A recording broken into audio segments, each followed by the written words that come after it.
ভারতের এরা কতটা খেলতে পারে জানেন? প্রথমে 3 কেজি ওজনের সোনার বার জোগাড় করলো, তারপর 1000 ডিগ্রি সেলসিয়াস দিয়ে সেগুলো গলিয়ে সোনার চকলেটের ছাকে ঢেলে দিল। ঠান্ডা হয়ে জমাট বাঁধতেই সোনার টুকরোগুলো চকলেটের আকার নিল। লোকচক্ষুর আড়াল রাখতে তারা প্রতিটি সোনার চকলেটগুলো খাঁটি চকলেটে চুবিয়ে দিল।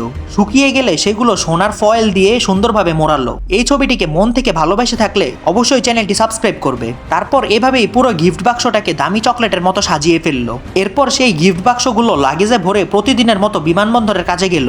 এয়ার হোস্টেস পরিচয়ের কারণে 3জন সহজে নিরাপত্তা চেক পার হয়ে স্বর্ণ বিমানে তুলে ফেললো। ভাবলো এবার নিশ্চিন্তে কাজ শেষ হবে, কিন্তু প্লেন ল্যান্ড করতেই তারা দেখে নিরাপত্তা রক্ষী অস্বাভাবিক দৃষ্টিতে তাদের দিকে তাকাচ্ছে। ভয়ে একজন তো কয়েকটা চকলেট গিলে ফেললো। সঙ্গীরা শান্ত করে স্বাভাবিকভাবে তারা এয়ারপোর্ট ছাড়ে। তারা সোনাগুলোকে মূল জায়গায় নিয়ে গেল।